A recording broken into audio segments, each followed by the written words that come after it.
그날 밤 제가 가장 후회했던 건 포천 계곡에 들어간 일이 아니었습니다. 정말 후회했던 건 계곡 안쪽에서 누군가 제 이름을 불렀을 때도 그 목소리를 사람이라고 믿으려고 했던 겁니다. 그 목소리는 제 이름을 정확하게 알고 있었습니다. 그것도 제가 평소에 듣던 방식 그대로였습니다. 현우야. 친한 친구가 부를 때처럼 자연스러웠습니다. 그래서 처음에는 아무런 의심도 하지 않았습니다. 저는 서현우이고 당시 31살이었습니다. 지금은 대구에서 자동차 부품 관련 일을 하고 있지만 이 이야기가 있었던 당시에는 경북 쪽을 자주 돌아다니며 현장 사진을 찍고 자료를 정리하는 일을 하고 있었습니다. 제가 포천 계곡에 들어갔던 것도 특별히 귀신을 보려고 했던 건 아니었습니다. 그날은 여름이었습니다. 정확히는 장마가 끝난 직후였고 며칠 동안 비가 많이 내렸던 뒤라 계곡물이 평소보다 상당히 불어 있었습니다. 저와 같이 움직이던 사람은 대학 동기였던 민석이었습니다. 민석은 저보다 한 살 많았고 산이나 계곡 같은 곳을 좋아했습니다. 둘 다 일이 조금씩 꼬이면서 머리를 식힐 필요가 있었고 마침 민석이 경북 쪽으로 며칠 다녀오자는 이야기를 꺼냈습니다. 우리가 처음부터 포천 계곡을 목적지로 정한 것도 아니었습니다. 그날 오후에 주변을 돌아보다가 시간이 남았고 민석이 계곡에 한번 들어가 보자고 했습니다. 여기 물 좋다더라. 민석은 그렇게 말했습니다. 저는 별 생각 없이 따라갔습니다. 사실 그때까지만 해도 제가 그곳에서 겪게 될 일을 조금이라도 예상했다면 절대 들어가지 않았을 겁니다. 계곡 입구는 낮에는 전혀 무서운 곳이 아니었습니다. 오히려 평범했습니다. 나무가 많았고 물소리가 컸습니다. 젖은 돌에서는 비 냄새와 흙 냄새가 섞여 올라왔습니다. 휴대전화는 입구에서는 잘 터졌지만 안쪽으로 조금 들어가자 신호가 약해졌습니다. 민석은 그걸 보고 웃었습니다. 산에서는 원래 이렇지. 저도 웃었습니다. 그때까지만 해도 아무 문제도 없었습니다. 그런데 계곡 안쪽으로 들어갈수록 이상한 점이 하나씩 보이기 시작했습니다. 사람이 많지 않았습니다. 그날이 주말이었는데도 물놀이를 하러 온 사람은 거의 보이지 않았습니다. 중간쯤 들어갔을 때 작은 평평한 공간이 하나 나왔고 거기에 오래된 그늘막 같은 구조물이 있었습니다. 누군가 예전에 사용했던 것 같았는데 지금은 거의 방치되어 있었습니다. 한쪽 기둥은 기울어져 있었고 바닥에는 낙엽과 흙이 잔뜩 쌓여 있었습니다. 민석이 그걸 보고 말했습니다. 여기서 사람들 많이 놀았나 보네. 저는 대답하지 않았습니다. 이유는 별것 아니었습니다. 그 구조물 옆에 신발 한 짝이 있었기 때문입니다. 검은색 운동화였습니다. 오래된 것처럼 보였지만 완전히 썩거나 망가진 상태는 아니었습니다. 제가 신발을 보고 있자 민석이 말했습니다. 버린 거겠지. 저는 고개를 끄덕였습니다. 그게 이상하다고 생각하면서도 더 이상 생각하지 않았습니다. 그런데 그날 밤 제가 잠들기 직전에 그 신발이 다시 떠올랐습니다. 이유는 간단했습니다. 그 신발이 있던 위치가 이상했습니다. 계곡물에서 꽤 떨어진 곳이었습니다. 누군가 물놀이를 하다가 신발을 벗어놓은 것이라면 충분히 있을 수 있는 위치였지만 한 짝만 덩그러니 놓여 있는 게 계속 마음에 걸렸습니다. 우리는 조금 더 안쪽으로 들어갔습니다. 날씨는 맑았지만 계곡 안쪽은 금방 어두워졌습니다. 나무가 빽빽했기 때문입니다. 오후 4시가 조금 넘었을 뿐인데도 햇빛이 거의 들어오지 않는 곳이 있었습니다. 민석은 조금 더 가보자고 했지만 저는 슬슬 돌아가고 싶었습니다. 그때였습니다. 멀리서 이상한 소리가 들렸습니다. 처음에는 새소리라고 생각했습니다. 짧고 낮은 소리였습니다. 으아! 사람이 내는 소리처럼 들렸지만 길게 이어지지는 않았습니다. 민석이 걸음을 멈췄습니다. 저도 멈췄습니다. 들었어? 민석이 물었습니다. 저는 고개를 끄덕였습니다. 새 아니야. 모르겠는데. 우리는 잠시 그 자리에 서 있었습니다. 물소리가 너무 커서 정확한 방향을 알 수 없었습니다. 그러다 같은 소리가 다시 들렸습니다. 이번에는 조금 가까웠습니다. 우와. 민석이 주변을 둘러봤습니다. 사람인가? 저도 그렇게 생각했습니다. 혹시 산에서 길을 잃은 사람이 있을 수도 있었습니다. 그래서 우리는 소리가 난 방향으로 조금 이동했습니다. 그런데 이상했습니다. 가까워지는 것 같았는데 실제로는 거리가 줄어들지 않았습니다. 우리가 움직이면 소리도 움직이는 것 같았습니다. 제가 멈추면 소리도 멈췄고 우리가 다시 걷기 시작하면 잠시 후 또 들렸습니다. 민석은 결국 걸음을 멈추고 말했습니다. 그냥 돌아가자. 저는 아무 말도 하지 않았습니다. 그때 뒤쪽에서 물이 튀는 소리가 났습니다. 찰박. 둘 다 동시에 돌아봤습니다. 아무도 없었습니다. 계곡물만 흐르고 있었습니다. 민석이 웃었습니다. 내가 너무 예민한가 보다. 저도 웃으려고 했습니다. 그런데 웃음이 나오지 않았습니다. 분명히 누군가 우리 뒤에서 물을 밟은 것 같은 소리였습니다.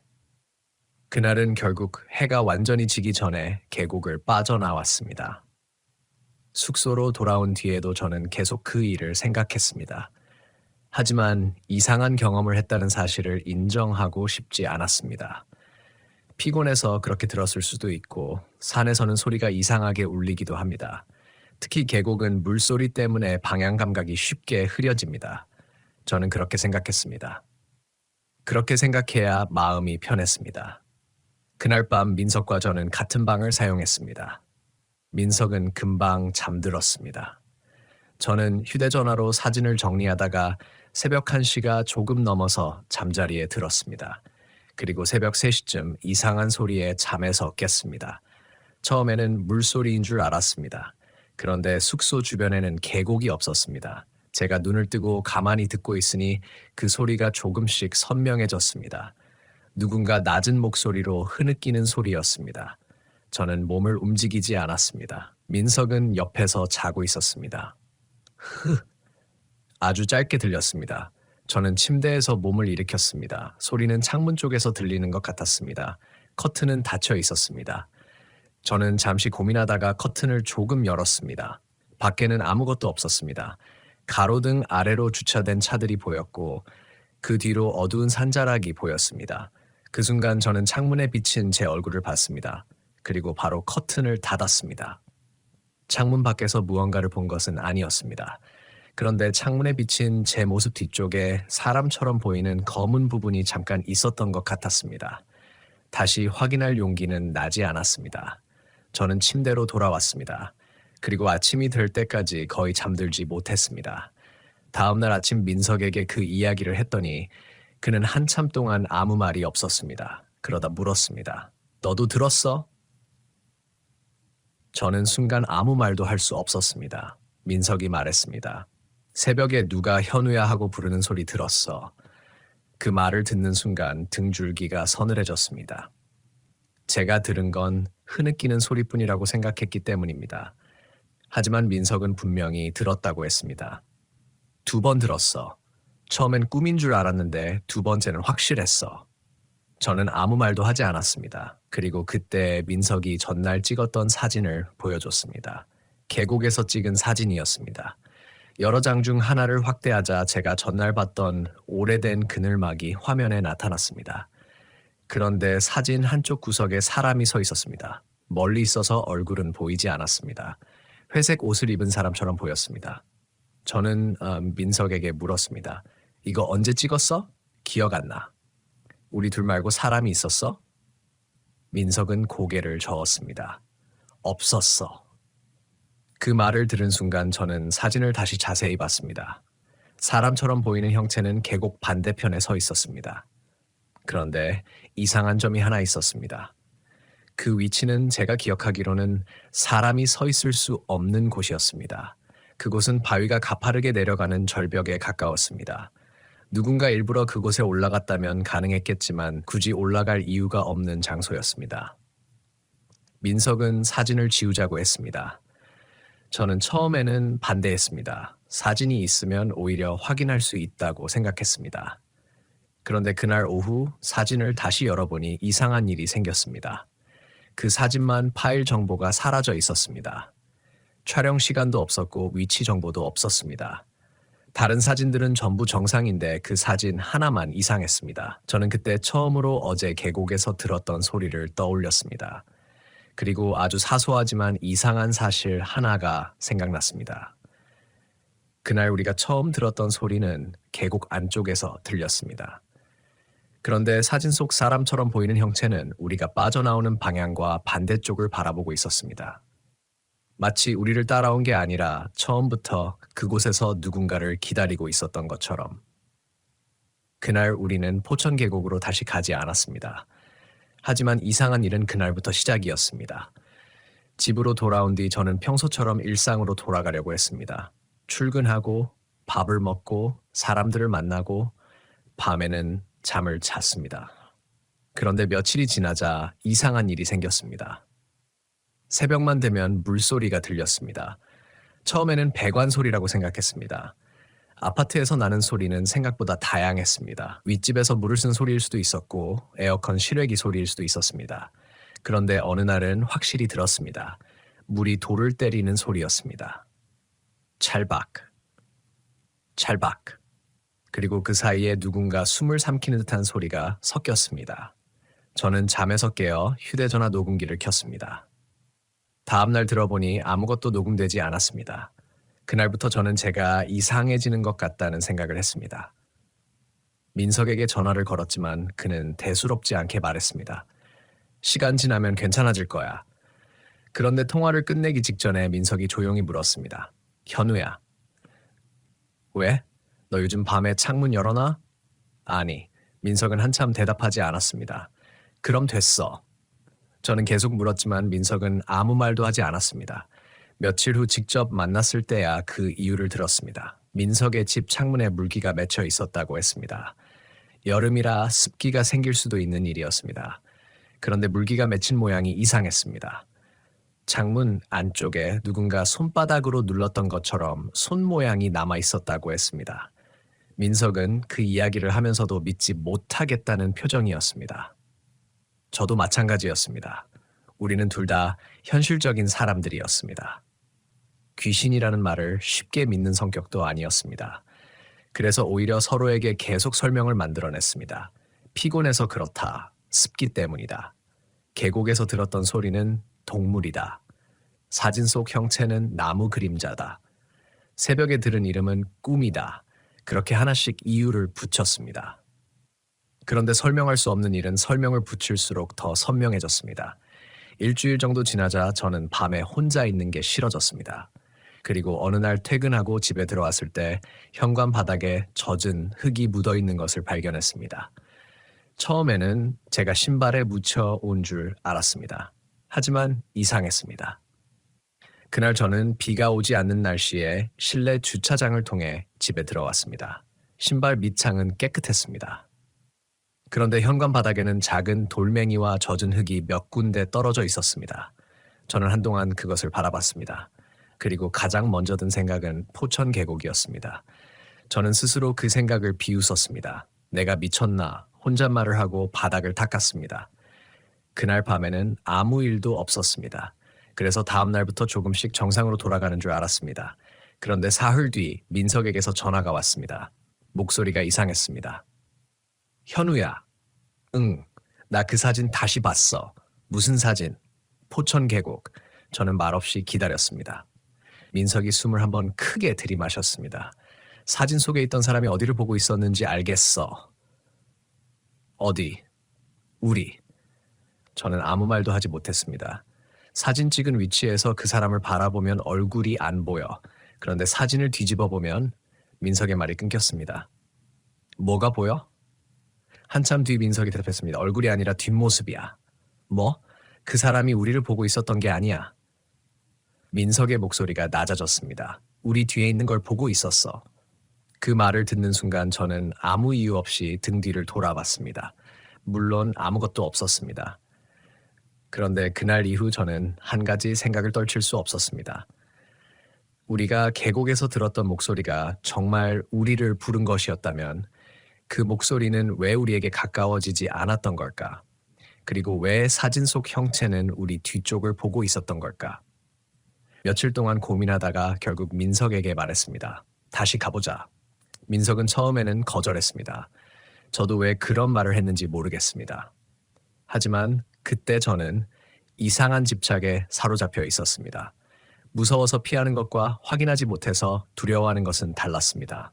저는 후자였습니다. 무언가를 끝내고 싶었습니다. 그렇게 우리는 다시 포천 계곡으로 향했습니다. 이번에는 낮에 갔습니다. 그리고 일부러 사람에게 물어보기로 했습니다. 계곡 근처에서 오래 장사를 했다는 한 주민에게 우리가 겪은 일을 조심스럽게 이야기했습니다. 그 사람은 처음에는 웃었습니다. 그러다 우리가 오래된 그늘막과 검은 운동화 이야기를 하자 표정이 달라졌습니다. 그쪽 안쪽까지 들어갔어요? 민석이 고개를 끄덕였습니다. 그 사람은 한동안 말이 없었습니다. 그리고 아주 조심스럽게 말했습니다. 예전에도 사고가 몇 번 있었어요. 구체적인 이야기를 묻자 그는 자세히 말하지 않았습니다. 다만 오래전 여름철에 계곡에서 사람이 실종된 일이 있었다는 말을 들려주었습니다. 당시에는 물이 갑자기 불어나면서 사고가 났고 며칠 동안 수색을 했다고 했습니다. 시신을 찾았다는 이야기인지 결국 찾지 못했다는 이야기인지는 그 사람도 확실히 기억하지 못했습니다. 그 말을 듣고 저는 묘한 기분이 들었습니다. 그날 계곡에서 봤던 검은 운동화가 떠올랐기 때문입니다. 하지만 그 주민은 마지막에 우리에게 이렇게 말했습니다. 밤에는 안 가는 게 좋아요. 민석이 물었습니다. 왜요? 그 사람은 잠시 우리를 바라보다가 대답했습니다. 산에서는 사람 목소리처럼 들리는 소리가 많아요. 그리고 조금 뒤에 덧붙였습니다. 특히 자기 이름 부르는 소리는 따라가면 안 됩니다. 그 말이 이상하게 오래 남았습니다. 우리는 결국 다시 계곡 안쪽으로 들어갔습니다. 이번에는 낮이었고 날씨도 맑았습니다. 그런데 전날과 똑같은 장소에 도착한 저는 갑자기 숨이 막히는 느낌을 받았습니다. 그늘막은 그대로 있었습니다. 하지만 검은 운동화는 없었습니다. 민석도 그걸 확인했습니다. 없네. 저는 주변을 살폈습니다. 누군가 치웠을 수도 있었습니다. 그게 정상적인 설명이었습니다. 그런데 그 순간 계곡 건너편에서 작은 소리가 들렸습니다. 현우야. 저는 그대로 굳었습니다. 민석이 제 팔을 잡았습니다. 둘 다 아무 말도 하지 않았습니다. 다시 들렸습니다. 현우야. 이번에는 분명했습니다. 어린아이의 목소리도 아니었습니다. 노인의 목소리도 아니었습니다. 제가 알고 있는 사람의 목소리였습니다. 정확하게는 제 어머니가 저를 부를 때와 비슷했습니다. 저는 그 순간 어머니에게 전화를 걸고 싶었습니다. 하지만 휴대전화는 신호가 잡히지 않았습니다. 민석이 낮게 말했습니다. 대답하지 마. 저는 고개를 끄덕였습니다. 그런데 세 번째 목소리가 들렸습니다. 현우야. 여기야. 이번에는 계곡물 건너편이 아니라 바로 뒤에서 들렸습니다. 우리는 동시에 돌아봤습니다. 아무도 없었습니다. 하지만 땅에는 젖은 발자국이 있었습니다.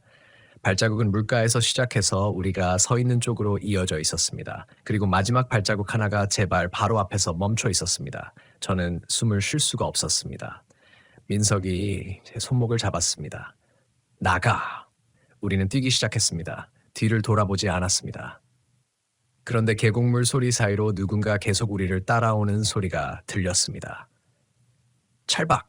찰박! 찰박! 처음에는 멀리 있었습니다. 그러다 점점 가까워졌습니다. 우리가 뛰면 같이 뛰어나다. 우리 같이 뛰어추면 멈췄습니다. 그리고 제가 결국 참지 못하고 뒤를 돌아봤을 때 계곡 한가운데에 사람이 서 있었습니다. 회색 옷을 입은 사람이었습니다.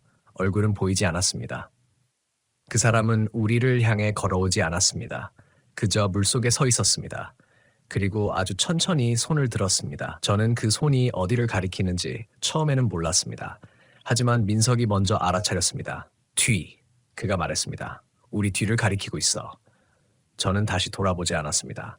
그냥 뛰었습니다. 그날 우리는 계곡을 빠져나온 뒤 차에 올라타자마자 문을 잠갔습니다. 한동안 아무도 말을 하지 않았습니다. 차 안에서 민석이 갑자기 말했습니다. 사진. 뭐? 사진 다시 확인해. 저는 휴대전화를 꺼냈습니다. 그리고 예전에 찍었던 그 사진을 다시 열었습니다. 이번에는 사진 속 형체가 전과 달라 보였습니다. 사람이라고 생각했던 회색 형체는 여전히 계곡 건너편에 서 있었습니다. 그런데 확대해서 보니 그 형체가 바라보고 있던 방향이 명확해졌습니다. 저와 민석이 서 있던 곳이 아니었습니다. 우리 뒤쪽 나무가 빽빽한 어두운 길을 향하고 있었습니다. 그리고 그 길에는 이상한 것이 하나 있었습니다. 사람의 흔적처럼 보이는 검은 점들이 이어져 있었습니다. 발자국처럼 보였습니다. 그날 우리는 아무 말 없이 사진을 지웠습니다. 그리고 다시는 포천 계곡에 가지 않기로 했습니다. 하지만 제가 그 사건을 완전히 잊은 것은 아닙니다. 오히려 시간이 지날수록 기억은 더 선명해졌습니다. 특히 제가 가장 후회하는 것은 마지막에 뒤를 돌아본 것입니다. 그때 본 사람의 얼굴은 기억나지 않습니다. 애초에 얼굴을 제대로 본 것도 아닙니다. 그런데 이상하게도 그 사람이 저를 보고 있었다는 느낌만큼은 지금도 남아 있습니다.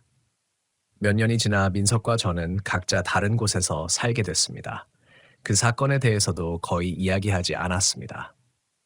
그러던 어느 겨울밤 민석에게서 갑자기 메시지가 왔습니다. 짧은 한 줄이었습니다. 그날 내 뒤에 누가 있었는지 이제 알 것 같다. 저는 바로 전화를 걸었습니다. 민석은 받지 않았습니다. 다음 날 아침에도 연락이 없었습니다. 결국 오후가 되어서야 민석이 전화를 받았습니다. 그리고 아주 이상한 이야기를 했습니다. 자기가 예전에 복구 프로그램으로 삭제된 사진 일부를 다시 확인해 봤다는 겁니다. 그 사진들 중 하나에 계곡의 다른 각도가 찍혀 있었습니다. 우리가 기억하지 못하는 사진이었습니다. 사진에는 그늘막이 보였고 그 옆에 검은 운동화가 있었습니다.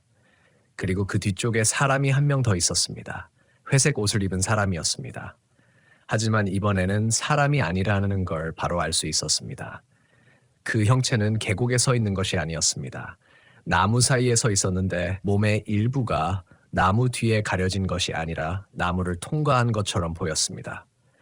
민석은 그 사진을 확대하다가 이상한 것을 발견했다고 했습니다. 그 형체의 발밑에는 물이 고여 있었습니다. 계곡에서 꽤 떨어진 곳인데도 말입니다. 그리고 사진 아래쪽에는 우리가 찍은 시간보다 약 20분 전에 촬영 시간이 남아 있었습니다. 민석이 그 이야기를 끝내고 한참 동안 아무 말이 없었습니다.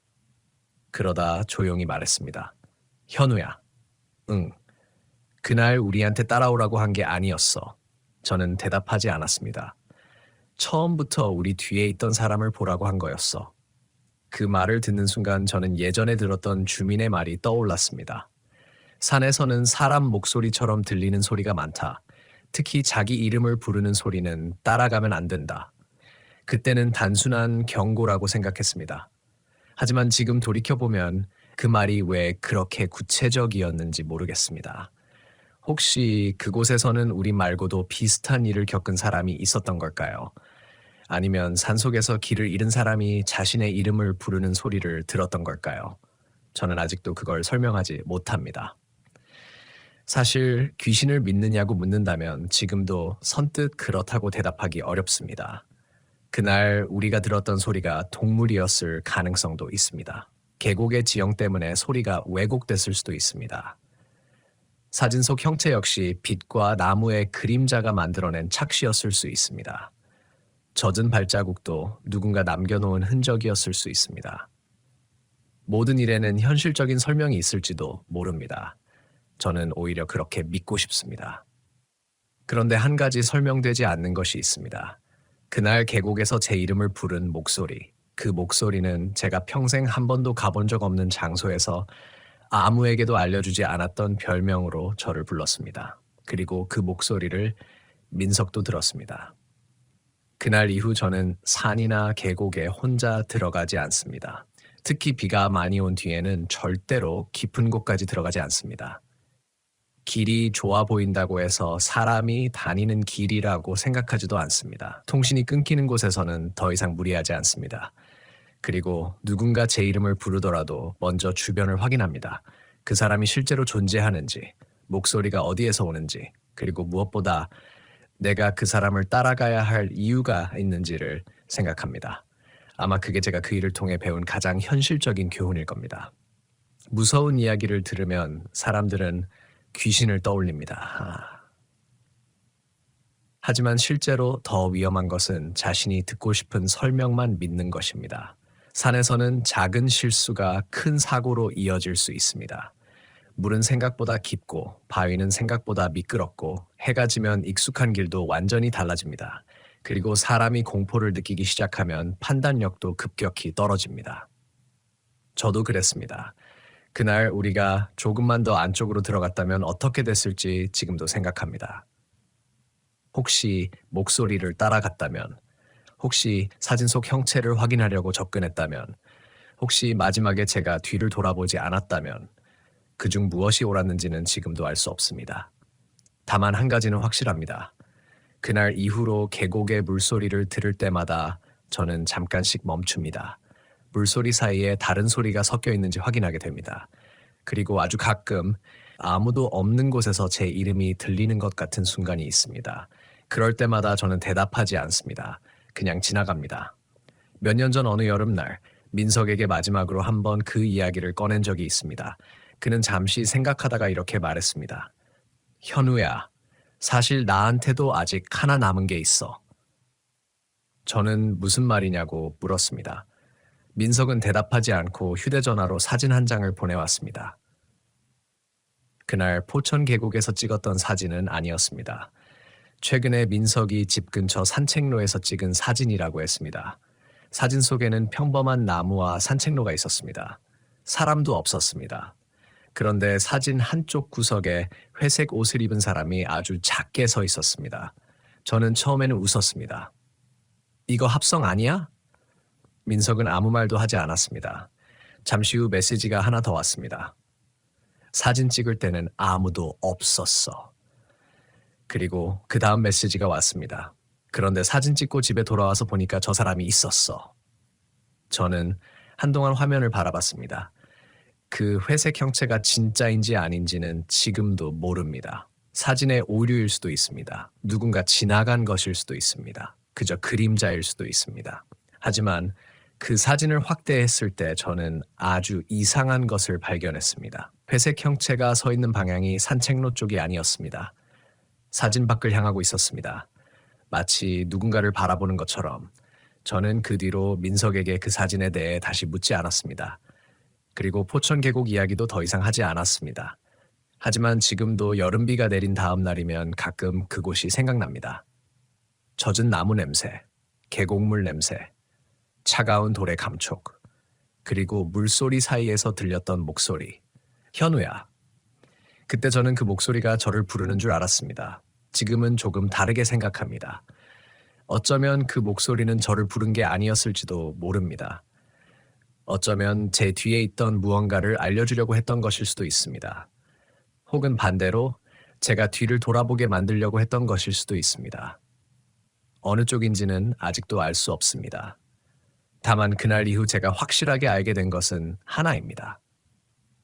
사람은 자신이 이해할 수 없는 일을 만났을 때 가장 먼저 그것을 설명하려고 합니다. 우연이라고, 착각이라고, 피곤해서 그렇다고. 그게 우리를 안심시키기 때문입니다. 하지만 어떤 순간에는 설명보다 먼저 그 자리를 벗어나는 것이 맞을 때도 있습니다. 그날 포천 계곡에서 우리가 들었던 목소리가 무엇이었는지 저는 끝내 알지 못했습니다. 그리고 앞으로도 알 수 없을 겁니다. 그곳에서 정말 누군가가 우리를 지켜보고 있었던 것인지, 오래전 사라진 사람의 흔적이었는지, 아니면 산과 물과 어둠이 만들어낸 단순한 착각이었는지, 그 어느 것도 확실하게 증명할 수 없습니다. 그래서 저는 이 이야기를 누군가에게 귀신을 믿으라고 말하기 위해 들려주는 게 아닙니다. 오히려 반대입니다. 이상한 일을 겪었을 때 너무 쉽게 결론을 내리지 말라는 이야기에 가깝습니다. 특히 산이나 계곡처럼 사람이 통제하기 어려운 장소에선 더 그렇습니다. 소리가 들리면 확인하기보다 먼저 안전한 곳으로 이동하고, 길을 잃었다면 무리해서 움직이지 말고 통신이 가능할 때 도움을 요청해야 합니다. 그리고 무엇보다 자신이 겁을 먹고 있다는 사실을 인정해야 합니다. 저는 그날 겁이 났다는 사실을 인정하지 않으려고 계속 안쪽으로 들어갔습니다.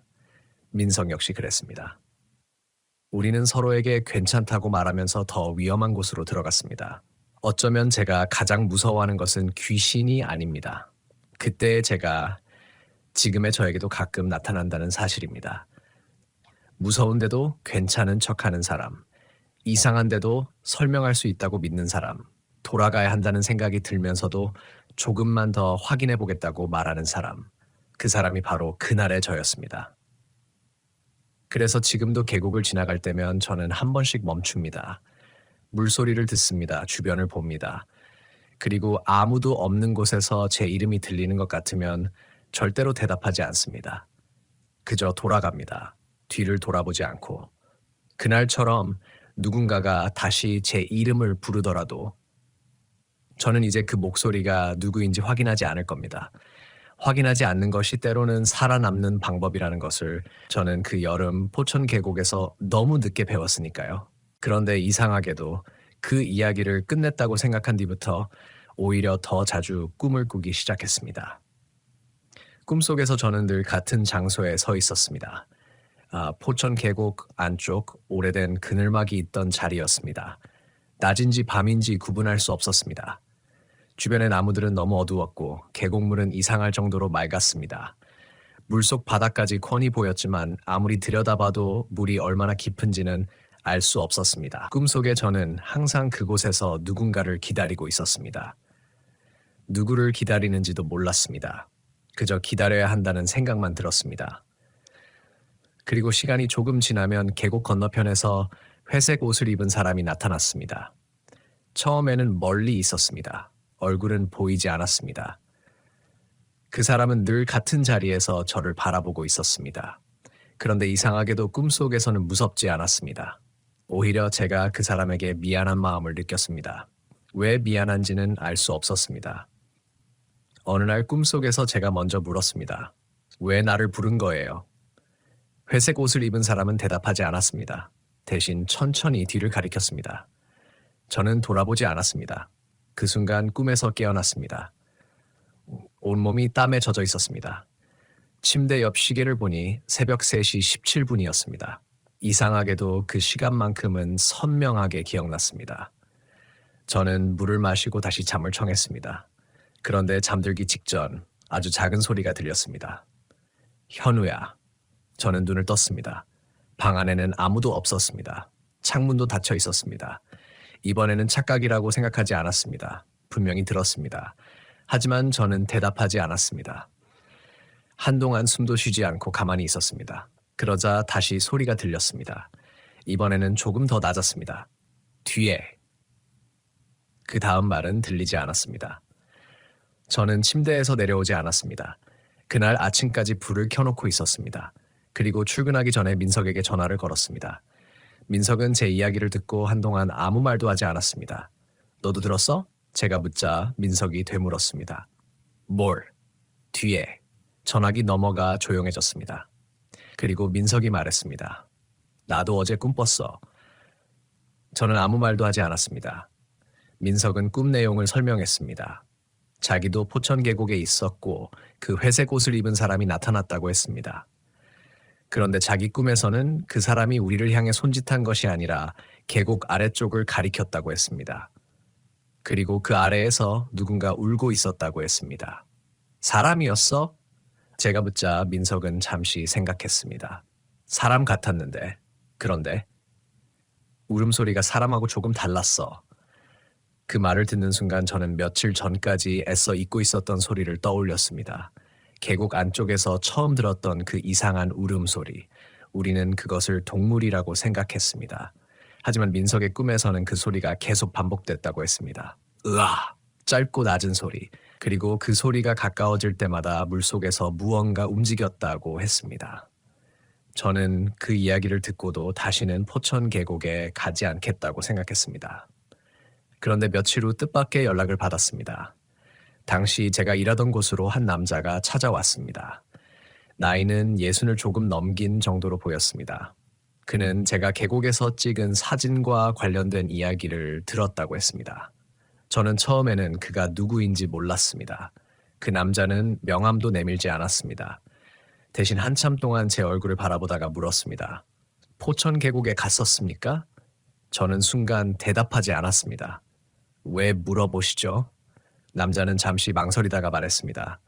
몇 년 전에 거기서 제 동생이 사라졌습니다. 그 말을 듣는 순간 사무실 안의 소리가 모두 멀어진 것처럼 느껴졌습니다. 그는 아주 오래전 여름에 동생과 함께 계곡에 갔었다고 했습니다. 당시에는 지금처럼 길이 정비되어 있지도 않았고 안쪽으로 들어가는 사람도 많지 않았다고 했습니다. 둘이 계곡을 따라 올라가다가 잠시 떨어졌고 다시 만났을 때 동생이 이상한 말을 했다고 했습니다. 누가 나를 부른다. 처음에는 장난이라고 생각했다고 합니다. 그런데 동생은 계속 뒤쪽을 바라봤습니다. 그리고 잠시 후 혼자 계곡 안쪽으로 걸어갔다고 했습니다. 남자는 따라갔지만 동생을 놓쳤습니다. 결국 그날 밤부터 수색이 시작됐고 며칠 동안 찾았지만 동생은 발견되지 않았다고 했습니다. 저는 그 이야기를 듣는 동안 아무 말도 하지 못했습니다. 그 남자는 마지막으로 이렇게 말했습니다. 그때도 사람들이 이상한 소리를 들었다고 했습니다. 저는 조심스럽게 물었습니다. 어떤 소리였습니까? 남자는 저를 똑바로 바라봤습니다. 사람 이름 부르는 소리. 그 순간 저는 등 뒤가 서늘해졌습니다. 그리고 그가 마지막으로 한 말이 지금도 기억에 남아 있습니다. 그 소리를 들은 사람들은 대부분 자기가 들은 걸 설명하려고 했습니다. 그는 잠시 말을 멈췄습니다. 그런데 설명하려고 따라가면 안 됩니다. 저는 그 말을 듣고도 한동안 아무 말도 하지 못했습니다. 그날 집에 돌아온 뒤 저는 예전부터 보관하고 있던 포천계곡 사진들을 전부 다시 확인했습니다. 그리고 아주 작은 차이를 하나 발견했습니다. 제가 처음 봤던 사진에는 회색 옷을 입은 형체가 있었습니다. 그런데 다른 사진에는 없었습니다. 같은 장소를 거의 같은 시간에 찍은 사진인데도 말입니다. 그렇다면 그 형체는 실제 사람이 아니었을 가능성이 있습니다. 하지만 그것보다 이상한 것이 있었습니다. 사진 속 그늘막 아래에 누군가 앉아있는 것처럼 보이는 작은 그림자가 있었습니다. 처음에는 나뭇가지라고 생각했습니다. 확대해보니 사람의 무릎처럼 보였습니다. 저는 사진을 더 확대했습니다. 그리고 바로 그 순간 휴대전화 화면이 꺼졌습니다. 배터리는 충분했습니다. 다시 켜려고 버튼을 눌렀지만 반응이 없었습니다. 몇 초 후 화면이 켜졌습니다. 사진 앱이 아니라 카메라 앱이 실행되어 있었습니다. 카메라는 제 방을 비추고 있었습니다. 저는 화면을 바라봤습니다. 제 방 안에는 아무것도 없었습니다. 그런데 카메라 화면의 오른쪽 끝에 아주 작은 회색 부분이 보였습니다. 저는 천천히 고개를 돌렸습니다. 아무것도 없었습니다. 다시 화면을 봤습니다. 회색 부분은 사라져 있었습니다. 그때 저는 처음으로 사진을 모두 삭제했습니다. 그리고 휴대전화도 바꿨습니다. 그 후 몇 달 동안 아무 일도 없었습니다. 시간이 지나면서 저는 그 사건을 정말 잊어가는 것 같았습니다. 민석과도 그 이야기를 하지 않았습니다. 그러던 어느 날 회사에서 경북 쪽 출장을 갈 일이 생겼습니다. 출장 장소를 확인하는 순간 심장이 철렁했습니다. 포천 계곡에서 차로 그리 멀지 않은 곳이었습니다. 저는 출장 담당자에게 다른 사람이 가면 안 되겠냐고 물었습니다. 하지만 특별한 이유를 설명할 수 없었습니다. 결국 제가 직접 가게 됐습니다. 출장 당일 저는 최대한 그 지역을 빨리 벗어나려고 했습니다. 그런데 업무가 예상보다 늦게 끝났습니다. 해가 지기 시작할 무렵이었습니다. 차를 몰고 돌아오는 길에 갑자기 비가 내리기 시작했습니다. 앞 유리에 빗방울이 빠르게 부딪혔습니다. 와이퍼가 움직일 때마다 도로가 잠깐씩 선명해졌다가 다시 흐려졌습니다. 그때 내비게이션에서 이상한 안내가 나왔습니다. 목적지까지 경로를 재탐색합니다. 저는 신경 쓰지 않았습니다. 그런데 몇 분 뒤 익숙한 지명이 화면에 나타났습니다. 포천 계곡. 저는 바로 차를 세웠습니다. 심장이 너무 빨리 뛰었습니다. 내비게이션 오류라고 생각했습니다. 그때였습니다. 차 뒤쪽에서 아주 작은 소리가 들렸습니다. 찰박. 저는 움직이지 않았습니다. 다시 들렸습니다. 찰박. 이번에는 분명히 물을 밟는 소리였습니다. 그런데 차는 아스팔트 도로 위에 세워져 있었습니다. 물이 고인 곳조차 없었습니다. 저는 거울을 봤습니다. 아무것도 없었습니다. 그리고 그때 휴대전화가 울렸습니다. 민석이었습니다. 저는 바로 받았습니다. 현우야. 응. 민석의 목소리가 떨렸습니다. 지금 어디야? 저는 순간 대답하지 못했습니다. 왜? 민석이 말했습니다. 나 방금 네 꿈 꿨어. 무슨 꿈?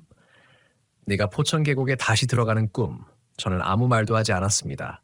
그리고 그 순간 차 뒤쪽에서 다시 소리가 났습니다. 찰박, 찰박. 민석이 전화기 너머에서 갑자기 물었습니다. 현우야, 너 지금 물소리 들려? 저는 대답하지 않았습니다. 창문을 조금 열었습니다. 빗소리만 들렸습니다. 그런데 빗소리 사이로 아주 낮은 목소리가 섞여 있었습니다. 현우야. 저는 즉시 차를 출발시켰습니다. 뒤를 보지 않았습니다. 그날 저는 집에 돌아온 뒤 새벽까지 불을 켜놓고 있었습니다. 그리고 다음날 아침 민석에게 다시 전화했습니다. 그가 마지막으로 제게 한 말은 이것이었습니다. 다시는 거기 가지 마. 저는 그렇게 하겠다고 대답했습니다. 그 후 지금까지 저는 포천 계곡에 다시 가지 않았습니다. 그리고 한 가지 이상한 사실이 있습니다. 그날 이후로는 단 한 번도 꿈에서 회색 옷을 입은 사람을 본 적이 없습니다. 대신 아주 가끔 꿈속에서 계곡물 소리만 들립니다. 그리고 누군가 제 이름을 부릅니다. 하지만 이제 저는 그 목소리가 어디에서 오는지 확인하지 않습니다. 그냥 꿈속에서도 계속 걸어갑니다. 뒤를 돌아보지 않고. 아마 그게 제가 할 수 있는 할 수 있는 방법일 겁니다. 그리는 겁니다. 무엇이 진짜였는지 알아내는 것보다 다시는 그곳으로 돌아가지 않는 것. 그리고 혹시라도 누군가 산속에서 자기 이름을 부르는 소리를 듣게 된다면 그 목소리가 너무 익숙하더라도 잠시 멈춰 생각해 보기를 바랍니다. 정말 그 사람이 그곳에 있을 이유가 있는지, 정말 내가 그 목소리를 따라가야 하는지, 그리고 만약 아무리 생각해도 설명할 수 없다면 굳이 확인하지 않아도 됩니다. 세상에는 끝까지 답을 찾지 않는 편이 나은 일도 있으니까요. 저에게 포천 계곡에서의 그날은 아직 끝난 이야기가 아닙니다. 시간이 지나도 여름비가 내리고 계곡물처럼 낮은 물소리가 들리면 그날의 냄새와 온도가 다시 떠오릅니다. 젖은 흙냄새, 차가운 돌, 나무 사이로 들어오던 희미한 빛, 그리고 물소리 뒤에서 들려오던 목소리. 현우야. 저는 아직도 그 목소리가 저를 부른 것인지 모르겠습니다. 다만 한 가지는 확실합니다. 그날 제가 그 목소리를 따라가지 않았다는 것. 그것만큼은 지금도 다행이라고 생각합니다. 왜냐하면 만약 제가 그날 한 걸음만 더 안쪽으로 들어갔다면 지금 이 이야기를 누군가에게 들려줄 수 있었을지조차 알 수 없기 때문입니다. 그런데 제가 정말 이상하다고 느낀 건 그날 이후였습니다. 사건이 끝났다고 생각한 뒤에도 제 주변에서 포천 계곡과 관련된 일이 계속해서 나타났기 때문입니다. 처음에는 아주 사소했습니다. 회사에서 자료를 정리하다가 오래된 사진 파일 하나가 눈에 들어왔습니다. 제가 만든 파일이 아니었습니다. 파일명에는 날짜만 적혀 있었고 위치 정보도 없었습니다. 그런데 사진을 열어보는 순간 저는 손을 멈췄습니다. 사진 속에는 산길이 있었습니다. 나무가 양쪽으로 빽빽하게 늘어서 있었고 멀리 계곡물이 보였습니다. 처음에는 단순한 산 사진이라고 생각했습니다. 그런데 사진 오른쪽 아래에 작은 검은색 물체가 놓여 있었습니다. 검은 운동화였습니다. 저는 의자에서 몸을 뒤로 젖혔습니다. 손끝이 차가워졌습니다. 사진을 찍은 날짜를 확인했습니다. 제가 포천 계곡에 갔던 날짜와 같았습니다. 그럴 리가 없다고 생각했습니다. 저는 그 사진을 찍은 기억이 없었습니다. 그리고 회사 컴퓨터에 어떻게 들어왔는지도 알 수 없었습니다. 저는 바로 파일을 삭제했습니다. 하지만 삭제 버튼을 누른 뒤에도 화면이 잠시 멈춰 있었습니다. 그러더니 사진이 다시 열렸습니다. 이번에는 사진의 구도가 조금 달라져 있었습니다. 마치 누군가 몇 걸음 앞으로 이동한 자리에서 찍은 것처럼 보였습니다. 그리고 그 사진에는 사람이 한 명 있었습니다. 회색 옷, 나무 사이, 얼굴은 보이지 않았습니다. 저는 그 자리에서 컴퓨터를 껐습니다. 그날 이후 저는 회사 컴퓨터를 개인적으로 사용하지 않았습니다. 며칠 동안은 아무 일도 없었습니다. 그러던 어느 날 저녁 퇴근하려고 주차장으로 내려갔습니다. 차에 올라타 시동을 걸었는데 내비게이션이 자동으로 켜졌습니다. 평소라면 마지막 목적지가 표시되어야 했습니다. 그런데 화면에는 이상한 문구가 떠 있었습니다. 목적지까지 안내합니다. 목적지 주소는 비어 있었습니다. 저는 화면을 껐다가 다시 켰습니다. 정상으로 돌아왔습니다. 그날은 그냥 오류라고 생각했습니다. 하지만 집으로 돌아가는 길에 내비게이션이 갑자기 경로를 바꾸었습니다. 저는 아무것도 누르지 않았는데 도로를 벗어나 좁은 지방 도로로 들어가라고 안내했습니다. 처음에는 GPS 오류라고 생각했습니다. 그런데 안내된 길을 따라가면 어디로 가는지 확인하고 싶었습니다. 지도 화면을 확대했습니다. 그리고 다시 그 지명이 보였습니다. 포천 계곡. 저는 바로 내비게이션을 끄고 차를 돌렸습니다. 그날 이후 차량의 내비게이션을 초기화했습니다. 그 뒤로는 아무 문제도 없었습니다. 그때부터 저는 확신했습니다. 적어도 제가 계속 그곳을 떠올리고 있다는 사실만큼은 분명했습니다. 사람은 자신이 무서워하는 장소를 계속 생각하면 사소한 것에도 의미를 부여하게 됩니다. 그래서 저는 일부러 그 이야기를 잊으려고 했습니다. 하지만 완전히 잊는 건 쉽지 않았습니다. 특히 민석과 연락할 때마다 그날 이야기가 떠올랐습니다. 어느 날 민석에게 전화를 걸었더니 그는 뜻밖의 말을 했습니다. 나 그 남자 다시 만났어. 누구? 전에 네 회사로 찾아왔던 사람. 저는 잠시 기억을 되짚었습니다. 동생 잃어버렸다는 사람? 응. 민석은 그 사람을 우연히 다시 만났다고 했습니다. 그리고 그 사람이 이상한 이야기를 했다고 했습니다. 그 남자의 동생이 실종되기 전날 가족에게 이상한 말을 남겼다는 겁니다. 계곡에서 누가 계속 부른다. 그 말을 들은 가족들은 처음에는 장난이라고 생각했습니다. 하지만 다음 날 사고가 발생했습니다. 민석은 그 사람에게 우리 이야기를 전했다고 했습니다. 그러자 그 남자는 한참 동안 아무 말이 없었다고 합니다. 그리고 이렇게 말했다고 했습니다. 그 목소리는 한 번 들으면 잊기 어렵습니다. 민석이 왜 그런 말을 하냐고 묻자 그는 대답하지 않았습니다. 대신 자신의 휴대전화에서 오래된 사진 하나를 보여줬다고 합니다. 사진 속에는 젊은 남자가 있었습니다. 실종된 동생이었습니다. 그 뒤쪽에 계곡이 보였습니다. 그리고 사진 한쪽 구석에 회색 옷을 입은 사람이 서 있었습니다. 민석은 그 이야기를 하면서 목소리를 낮췄습니다. 현우야. 응. 그 사진 속 사람. 저는 숨을 죽였습니다. 우리 사진에 있던 사람이랑 똑같았어. 저는 아무 말도 하지 않았습니다. 그 순간 머릿속에서 여러 장면이 겹쳤습니다. 오래된 그늘막, 검은 운동화, 계곡물, 회색 옷, 그리고 이름을 부르는 목소리. 하지만 저는 여전히 그 모든 것을 하나의 현상으로 연결할 수 없었습니다. 사람의 기억은 쉽게 바뀝니다. 사진도 오류가 생길 수 있습니다. 오래된 이야기는 시간이 지나면서 과장되기도 합니다. 그렇기 때문에 저는 그 남자의 말을 믿지 않으려고 했습니다. 그런데 민석이 마지막으로 한 말은 달랐습니다. 그 사람이 그러더라. 뭐라고? 자기 동생이 사라진 날에도 비가 왔다고. 저는 순간 아무 말도 할 수 없었습니다. 그리고 마지막으로 동생이 남긴 말이 민석의 목소리가 잠시 끊겼습니다. 뒤에 누가 있어? 였대. 그 말을 듣는 순간 저는 포천 계곡에서 마지막으로 들었던 목소리를 떠올렸습니다. 뒤에. 그때 저는 처음으로 우리가 들었던 목소리가 단순히 우리를 부른 것이 아닐 수도 있다고 생각했습니다. 혹시 누군가가 우리에게 경고한 것이었을까? 아니면 우리를 뒤돌아보게 하려던 것이었을까? 그 어느 쪽도 확신할 수 없었습니다. 며칠 후 민석과 다시 만났습니다. 우리는 오랜 시간 이야기를 나눴습니다.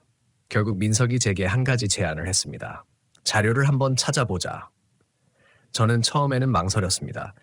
하지만 직접 가는 것보다 자료를 확인하는 것이 안전하다고 생각했습니다. 우리는 지역 도서관과 인터넷 자료를 통해 과거 기록을 찾아보기 시작했습니다. 사고 기록, 지역 기사, 오래된 사진 등을 확인했습니다. 정확히 같은 장소를 지목하는 자료는 많지 않았습니다. 하지만 계곡 주변에서 물놀이 사고가 있었던 기록은 여러 차례 확인할 수 있었습니다. 대부분은 현실적인 사고였습니다. 갑작스러운 수심 변화, 미끄러운 바위, 폭우 뒤 불어난 물, 술을 마신 뒤 물에 들어간 경우, 산에서 길을 잃은 경우. 저는 그런 기록을 보면서 오히려 마음이 조금 편해졌습니다. 귀신이 아니라 사람이 조심하지 못해서 생긴 사고였을 가능성이 훨씬 높았습니다. 그런데 오래된 기사 하나에서 눈을 멈췄습니다. 짧은 기사였습니다. 계곡에서 실종된 사람을 찾기 위해 수색을 진행했다는 내용이었습니다. 날짜는 오래전 여름이었습니다. 그리고 마지막 문장이 이상했습니다. 수색 과정에서 현장 인근에서 신발 한 짝이 발견되었으나 실종자와의 관련 여부는 확인되지 않았다. 저는 그 문장을 몇 번이나 읽었습니다. 검은 운동화, 한 짝, 그늘막 옆. 저는 바로 민석에게 전화를 걸었습니다. 찾았어. 뭘? 신발. 민석도 한동안 아무 말이 없었습니다. 그리고 우리가 그 기사를 읽고 있던 중 민석이 갑자기 말했습니다. 현우야, 응, 기사 사진 봐. 기사에는 작은 현장 사진이 첨부되어 있었습니다. 해상도가 낮아 거의 알아보기 어려웠습니다. 하지만 사진 한쪽에 오래된 그늘막이 보였습니다. 그 옆에 검은색 운동화 한 짝이 있었습니다. 그리고 그늘막 뒤쪽 나무 사이에 사람이 서 있는 것처럼 보이는 회색 형체가 있었습니다. 저는 화면을 확대했습니다. 사진 속 형체가 너무 작아 얼굴은 보이지 않았습니다. 그런데 이상한 점이 하나 있었습니다.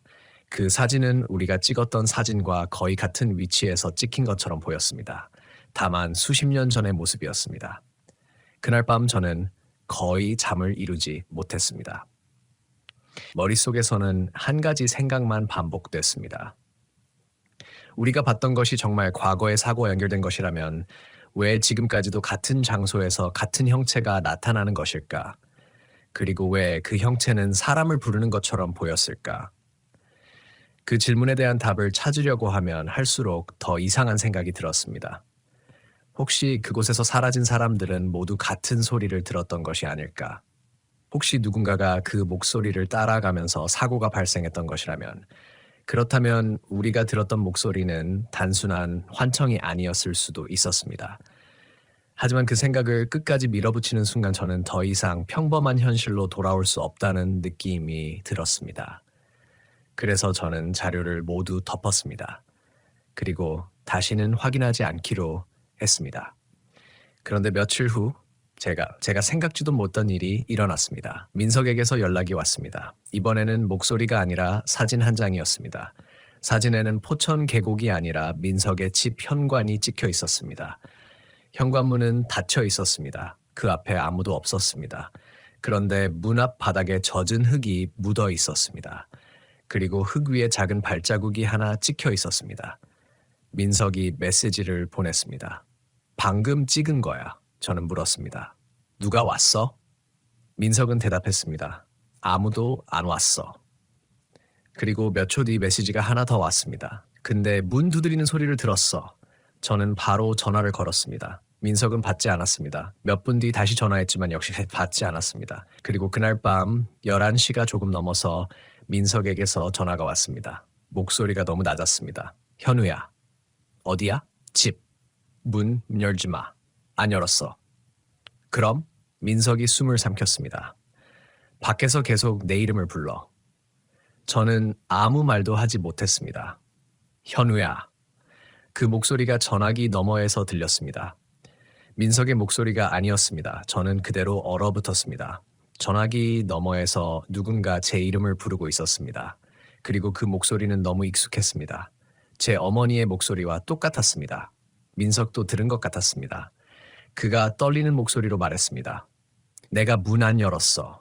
저는 말했습니다. 절대 열지 마. 그날 우리는 통화를 끊지 않았습니다.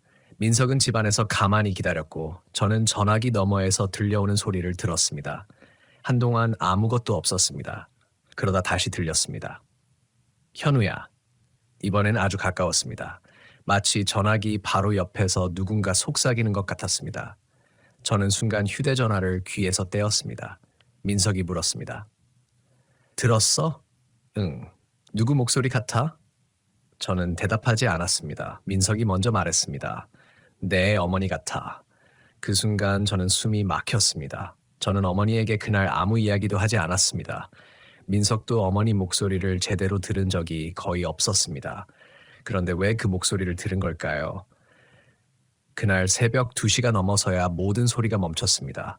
민석은 아침이 될 때까지 문을 열지 않았습니다. 그리고 해가 뜬 뒤 현관문을 열었습니다. 문 앞에는 아무도 없었습니다. 다만 바닥에 젖은 흙이 조금 남아 있었습니다. 그 위에 발자국이 2개 있었습니다. 하나는 현관문 앞에 멈춰 있었고 다른 하나는 계단 쪽으로 이어져 있었습니다. 민석은 그 발자국을 따라가지 않았습니다. 저도 따라가지 말라고 했습니다. 그날 이후 우리는 다시는 그 이야기를 자세히 이야기하지 않았습니다. 하지만 민석에게는 한 가지 변화가 생겼습니다.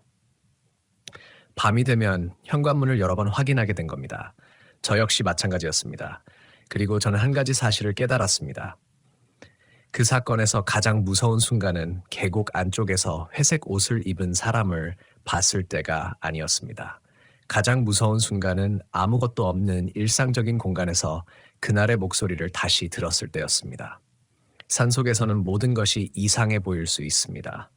어둠 때문이라고 생각할 수 있습니다. 물소리 때문이라고 생각할 수도 있습니다. 하지만 집 안에서는 그런 설명이 통하지 않았습니다. 그때부터 저는 귀신이 실제로 존재하는지 여부보다 다른 것을 더 무서워하게 됐습니다. 사람이 한번 경험한 공포가 얼마나 오래 현실을 바꿀 수 있는지, 우리가 그날 계곡에서 본 것이 무엇이었든 그 기억은 이미 우리 안에 들어와 있었습니다. 그래서 평범한 소리 하나도 의미를 갖게 됐습니다. 물 떨어지는 소리, 창문에 부딪히는 빗소리, 복도에서 들리는 발걸음, 누군가 부르는 목소리, 모든 것이 포천 계곡과 연결됐습니다. 그리고 저는 어느 순간부터 스스로에게 질문하기 시작했습니다. 정말 그곳에 무언가가 있었던 걸까? 아니면 우리가 본 것과 들은 것을 너무 오래 생각한 나머지 우리 자신이 그 공포를 계속 만들어낸 걸까? 아마 영원히 답을 알 수 없을 겁니다. 하지만 한 가지 장면만큼은 아직도 생생합니다. 그날 계곡에서 마지막으로 뒤를 돌아봤을 때 보였던 회색 옷의 사람. 그 사람은 우리를 따라오지 않았습니다. 도망치지도 않았습니다. 그저 물속에 서 있었습니다. 그리고 한쪽 손으로 우리 뒤를 가리키고 있었습니다. 그때 저는 그것을 단순한 몸짓이라고 생각했습니다. 하지만 지금 돌이켜보면 그 사람은 처음부터 끝까지 같은 행동을 하고 있었습니다. 우리에게 무언가를 따라오라고 한 것이 아니라 우리가 절대로 보지 말아야 할 곳을 보지 않도록 막고 있었던 것처럼, 그리고 그 사실을 깨달았을 때 저는 처음으로 다른 가능성을 생각하게 됐습니다. 혹시 그날 우리가 무서워했던 존재가 정말로 회색 옷을 입은 사람이 아니었다면, 혹시 그 사람이 가리키고 있던 우리 뒤쪽에 우리가 끝내 보지 못한 무언가가 있었다면, 그렇다면 그날 마지막으로 들었던 목소리의 정체도 조금 다르게 생각할 수 있습니다. 현우야. 그 목소리는 저를 부른 것이 아니라 제가 뒤를 돌아보지 못하게 하려고 제 이름을 불렀던 것인지도 모릅니다. 그 생각을 하고 나면 저는 지금도 잠시 말을 잃습니다. 왜냐하면 그 경우라면 제가 그날 들었던 모든 이상한 소리 중에서 가장 무서운 것은 회색 옷의 사람이 아니기 때문입니다. 제가 끝내보지 못한 것, 그게 무엇이었는지는 지금도 알 수 없습니다. 그리고 아마 앞으로도 확인하지 않을 겁니다. 어떤 기억은 답을 찾는 순간 더 무서운 현실이 될 수도 있으니까요. 그 생각을 하고 나서 한동안 저는 민석에게 아무 연락도 하지 않았습니다. 연락을 하면 다시 그 이야기를 꺼내게 것 같았기 때문입니다. 저 역시 그 사건을 더 이상 파고들고 싶지 않았습니다. 그런데 이상하게도 시간이 지나면서 기억 속에 남아있던 한 장면이 계속 바뀌었습니다. 처음에는 회색 옷을 입은 사람의 모습만 떠올랐습니다. 그 다음에는 그 사람이 가리키고 있던 방향이 떠올랐습니다. 그리고 어느 순간부터는 그 사람의 손보다 그 뒤쪽이 더 신경 쓰이기 시작했습니다. 그날 제가 끝내 보지 못했던 곳. 나무가 빽빽하게 들어서 있어서 햇빛조차 제대로 들어오지 않던 곳. 저는 그곳에 무엇이 있었는지 생각하지 않으려고 했습니다. 하지만 생각하지 않으려고 할수록 더 선명해졌습니다. 그러던 어느 날 민석에게서 전화가 왔습니다. 받자마자 민석이 말했습니다. 현우야, 나 그 사람한테 다시 연락했어. 저는 누군지 바로 알았습니다. 실종된 동생 이야기를 했던 그 남자였습니다. 왜? 물어볼 게 하나 있었어.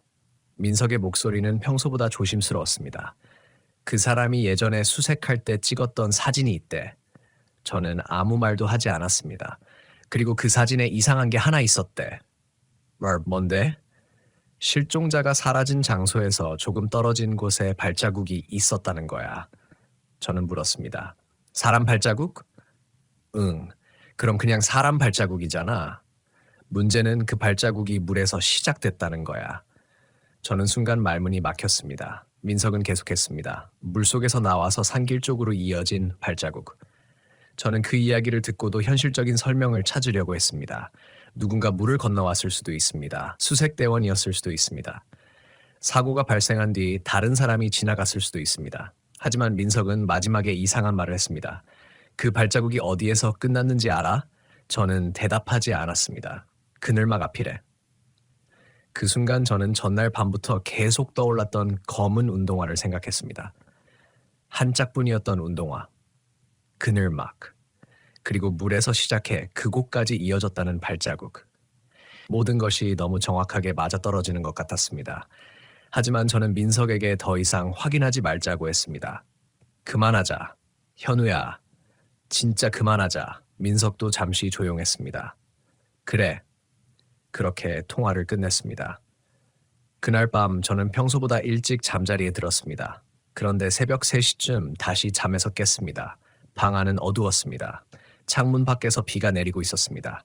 저는 눈을 뜬 상태로 천장을 바라봤습니다. 그리고 아주 작은 소리가 들렸습니다. 물방울이 떨어지는 소리였습니다. 톡. 잠시 후 또 들렸습니다. 톡. 저는 처음에는 천장에서 물이 새는 줄 알았습니다. 하지만 소리는 천장이 아니라 현관 쪽에서 들렸습니다. 저는 침대에서 일어나지 않았습니다. 가만히 듣고 있었습니다. 톡, 톡. 그리고 어느 순간 물방울 소리가 멈췄습니다. 대신 바닥을 밟는 소리가 들렸습니다. 아주 천천히, 찰박, 찰박.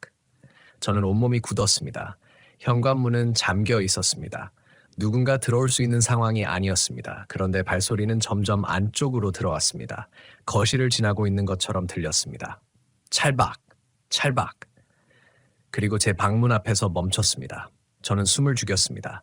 문은 닫혀 있었습니다. 손잡이가 움직이지 않았습니다. 그런데 문 밖에서 누군가 아주 작게 말했습니다. 현우야. 저는 눈을 감았습니다. 대답하지 않았습니다. 잠시 후 다시 들렸습니다. 현우야. 이번에는 제 어머니 목소리가 아니었습니다. 민석의 목소리였습니다. 저는 그 순간 이상하다는 생각보다 안도감이 먼저 들었습니다. 민석이라고 생각했기 때문입니다. 현우야, 문 열어. 저는 침대에서 일어나려 했습니다. 그런데 그 순간 뭔가 이상했습니다. 민석은 제 집에 올 이유가 없었습니다. 시간은 새벽 3시였습니다. 그리고 민석은 제 집 주소도 정확히 알지만 이렇게 예고 없이 찾아올 사람은 아니었습니다. 저는 침대 옆에 놓인 휴대전화를 확인했습니다. 민석에게서 온 전화는 없었습니다. 그런데 바로 그 순간 휴대전화가 울렸습니다. 민석이었습니다. 저는 화면을 바라봤습니다. 손이 떨렸습니다. 그리고 전화를 받았습니다. 현우야. 진짜 민석의 목소리였습니다. 지금 뭐해? 저는 대답하지 못했습니다. 민석이 물었습니다. 왜? 저는 아주 작게 물었습니다. 너 지금 어디야? 집이지. 그 순간 저는 방문 쪽을 바라봤습니다. 문 밖에서 아무 소리도 들리지 않았습니다. 민석이 다시 물었습니다. 왜 그러는데? 저는 한참 망설이다가 말했습니다. 방금 네가 내 이름을 불렀어. 전화기 넘어가 조용해졌습니다. 내가?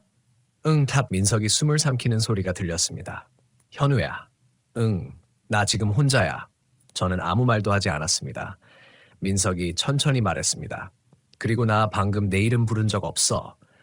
그 순간 방문 밖에서 다시 목소리가 들렸습니다. 현우야.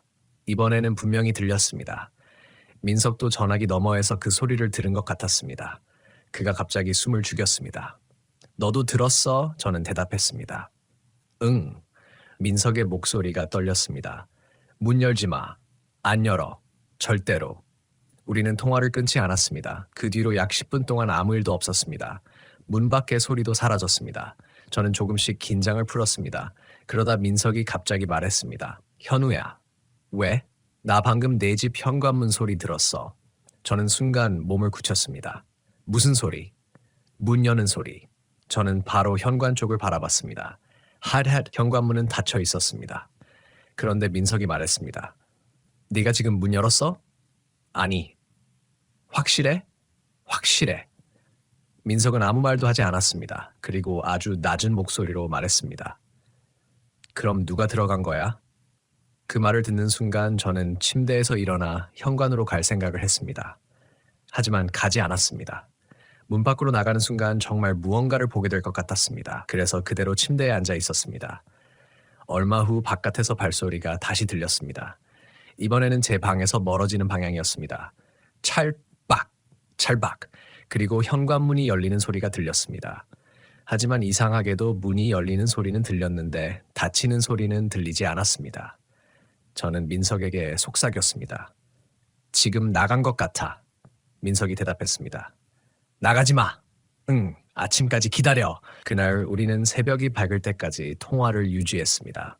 해가 뜬 뒤에야 저는 조심스럽게 방문을 열었습니다. 거실에는 아무도 없었습니다. 현관문도 잠겨 있었습니다. 그런데 현관 바닥에 물기가 있었습니다. 빗물이 들어온 것 같았습니다. 저는 천천히 가까이 다가갔습니다. 그리고 그 물기 사이에 아주 희미한 자국이 보였습니다. 발자국이었습니다. 한 사람의 발자국처럼 보였습니다. 현관문에서 제 방까지 이어져 있었습니다. 저는 그 자리에서 움직이지 못했습니다. 그리고 그 순간 한 가지 이상한 점을 발견했습니다. 발자국은 두 발이 번갈아 찍힌 것이 아니었습니다. 한쪽 발만 계속 찍혀 있었습니다. 오른쪽 발자국. 하나, 그리고 또 하나, 그리고 또 하나. 마치 누군가 오른쪽 발만 물에 젖은 채 걸어온 것처럼. 저는 그 순간 오래전 계곡에서 봤던 검은 운동화 한 짝을 떠올렸습니다. 그날 발견했던 것도 한 짝뿐이었습니다. 저는 바로 바닥을 닦아냈습니다. 그리고 그날 이후 다시는 그 발자국에 생각하지 않으려고 했습니다. 하지만 지금도 가끔 그 장면을 떠올립니다. 만약 그날 계곡에서 우리가 본 것이 단순한 착각이었다면 왜 몇 년이 지나도 같은 형태의 흔적이 반복됐을까? 왜 항상 물기였을까? 왜 한쪽 발뿐이었을까? 그리고 왜 그날부터 제 이름을 부르는 소리는 한 번도 완전히 사라지지 않았을까? 저는 아직도 그 답을 모릅니다. 다만 그 사건을 겪고 나서 제 생각은 많이 달라졌습니다. 예전에는 무서운 이야기를 들으면 가장 먼저 그것이 사실인지 아닌지를 따졌습니다. 증거가 있는지, 사진이 있는지, 목격자가 있는지, 설명할 수 있는 현상인지. 하지만 지금은 조금 다르게 생각합니다. 사실 여부를 판단하는 것과 위험을 피하는 것은 별개의 문제입니다. 귀신이 없다고 믿더라도 산속에서 이상한 소리를 들었다면 굳이 그 소리를 따라갈 필요는 없습니다. 초자연적인 현상이라고 생각하지 않더라도 계곡에서 물이 갑자기 불어나면 즉시 빠져나와야 합니다. 그리고 무엇보다 자기 이름을 부르는 소리가 들렸을 때 그 목소리가 너무 익숙하다는 이유만으로 따라가서는 안 됩니다.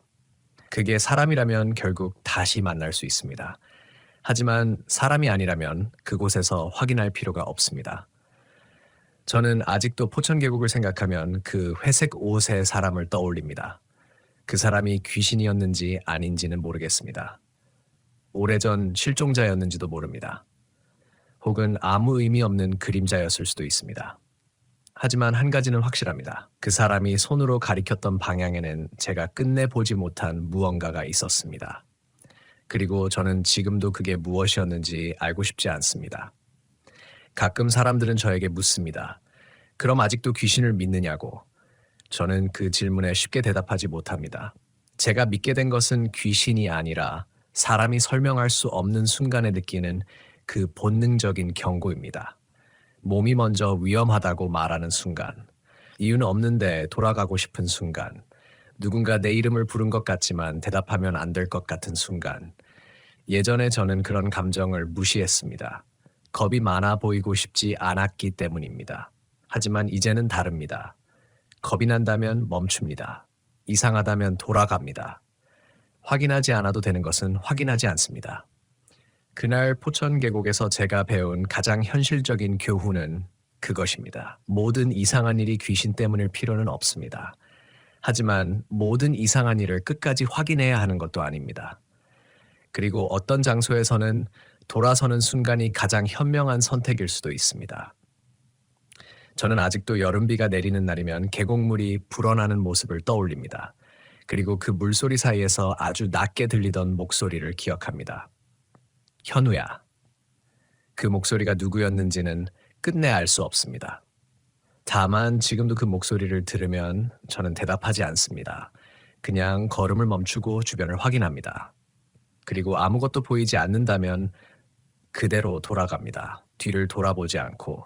이번에는 정말로 아무것도 확인하지 않은 채 그렇게 끝났다고 생각했습니다. 정말로 끝난 줄 알았습니다. 그날 이후 저는 몇 달 동안 포천 계곡이라는 이름조차 입 밖으로 꺼내지 않았습니다.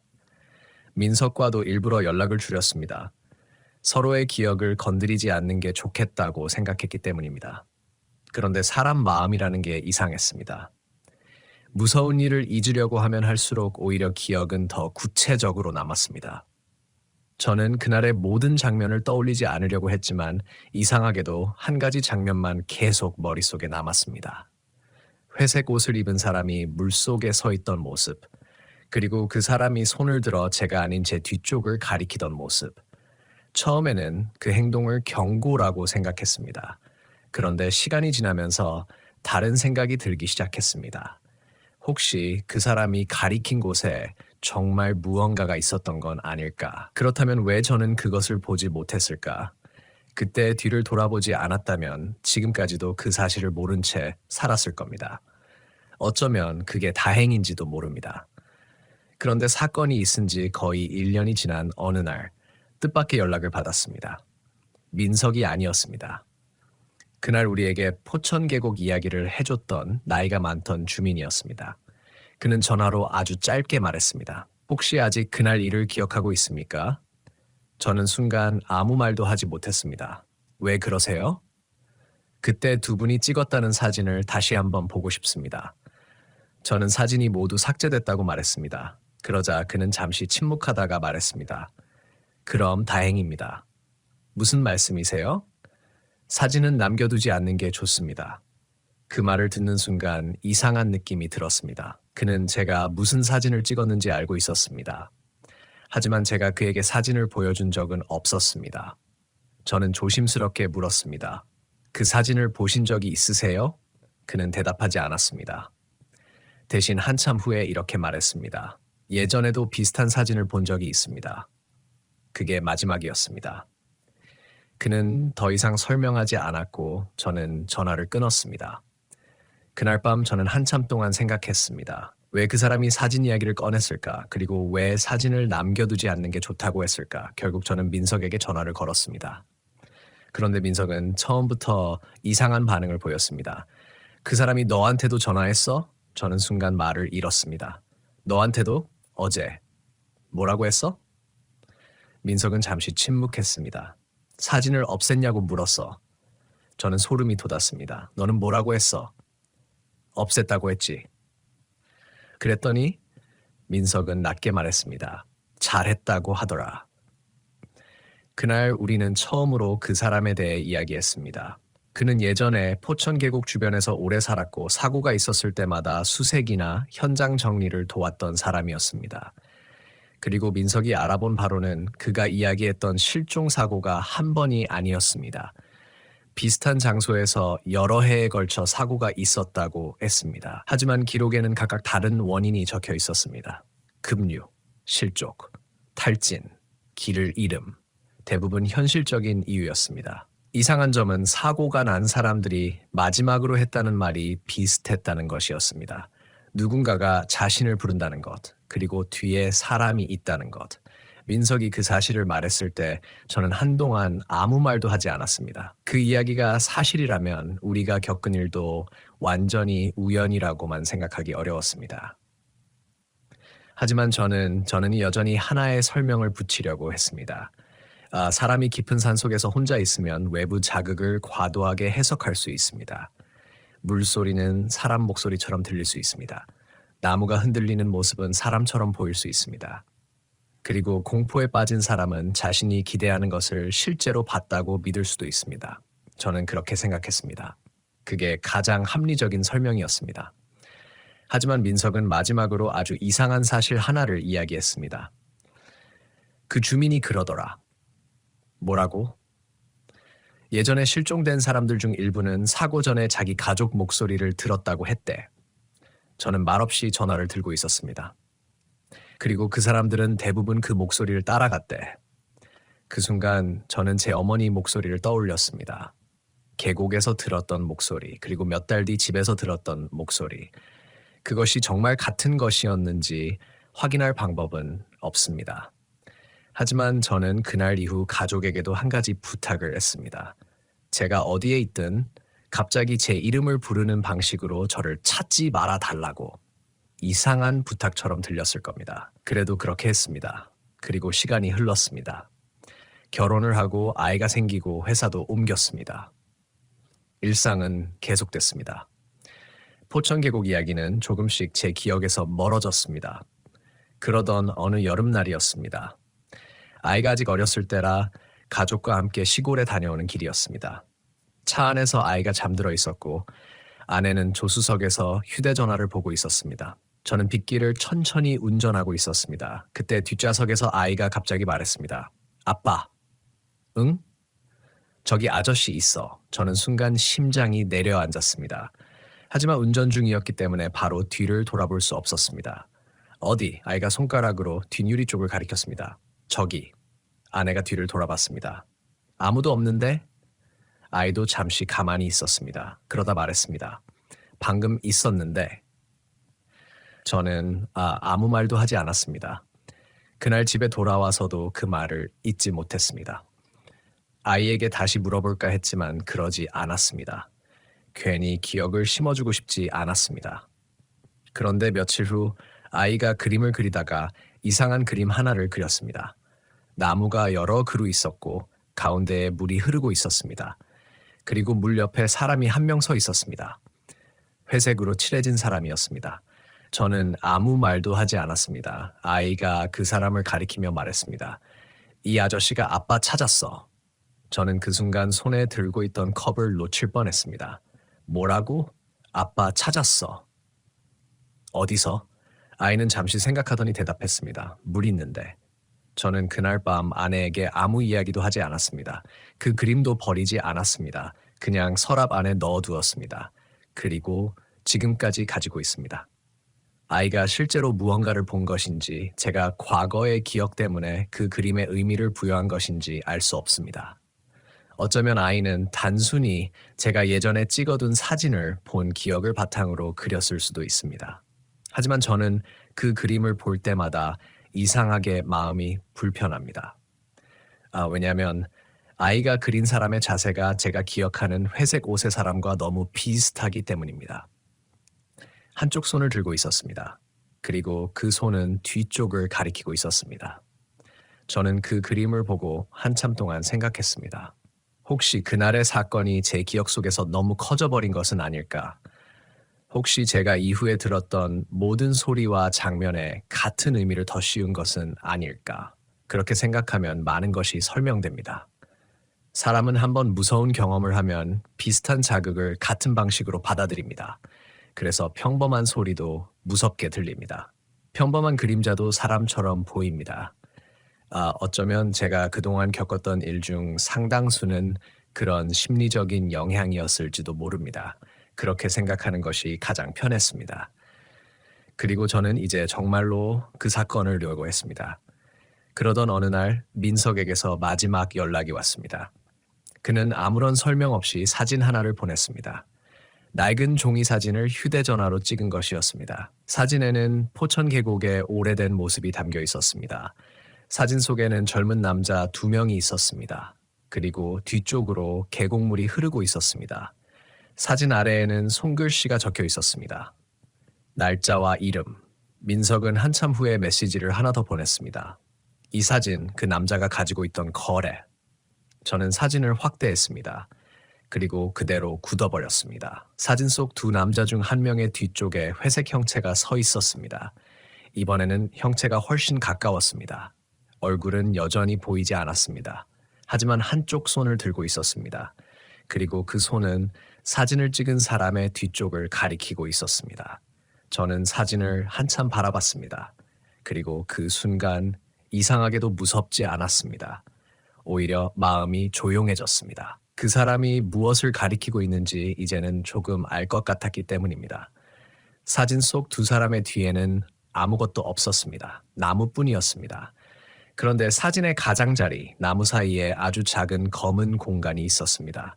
사람 한 명이 들어갈 수 있을 정도의 좁은 길처럼 보였습니다.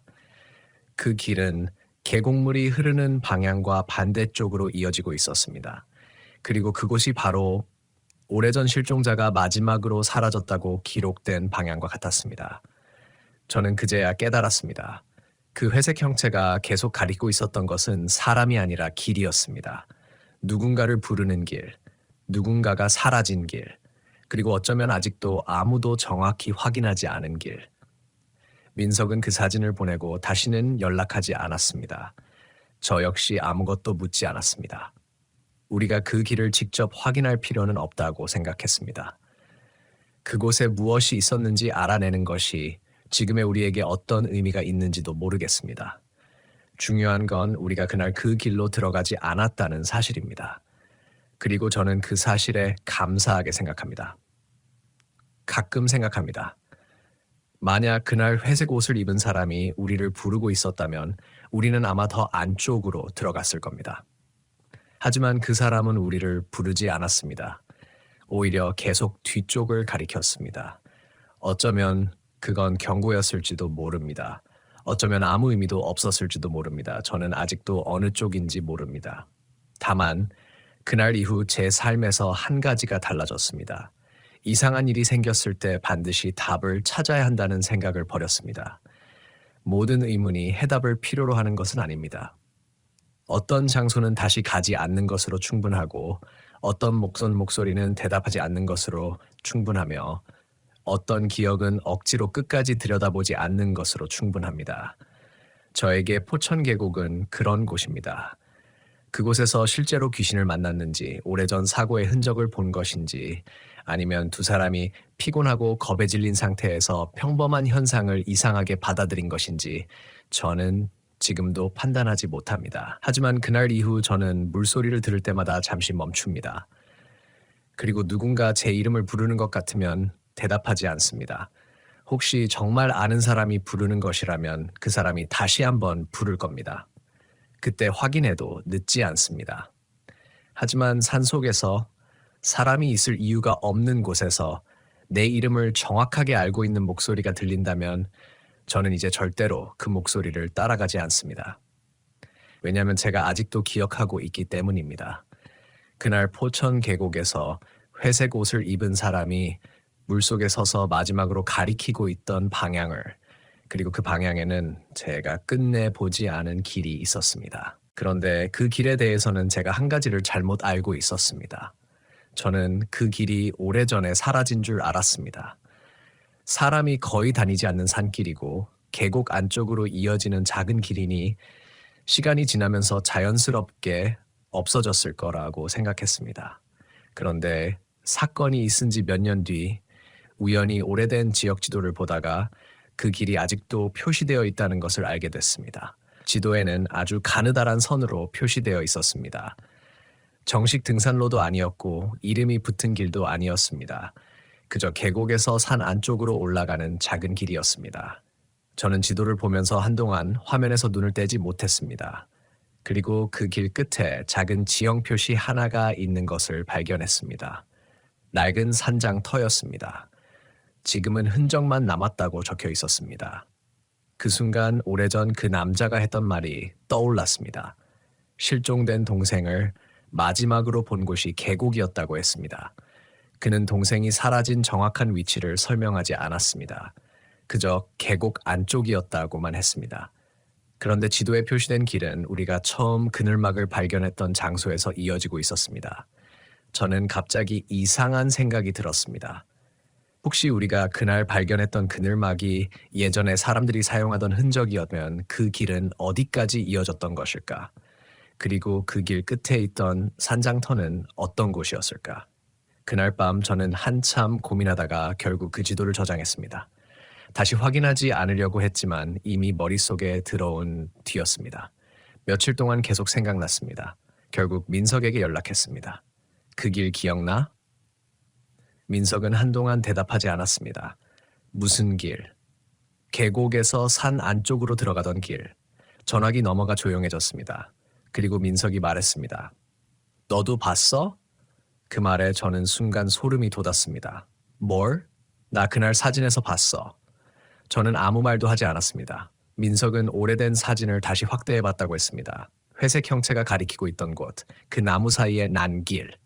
그 길이 사진 속에선 잘 보이지 않았지만 자세히 보면 분명히 존재했다고 했습니다. 그리고 이상한 게 있어. 뭔데? 그 길 입구에 사람이 하나 서 있어. 저는 아무 말도 하지 않았습니다. 회색 옷 입은 사람 말고 민석의 목소리가 낮아졌습니다. 사진을 확대하면 나무 사이에 검은색 사람 같은 게 하나 더 있어. 저는 그 말을 듣고 사진을 다시 보고 싶지 않았습니다. 그런데 민석은 이미 사진을 제게 보내고 있었습니다. 사진이 도착했습니다.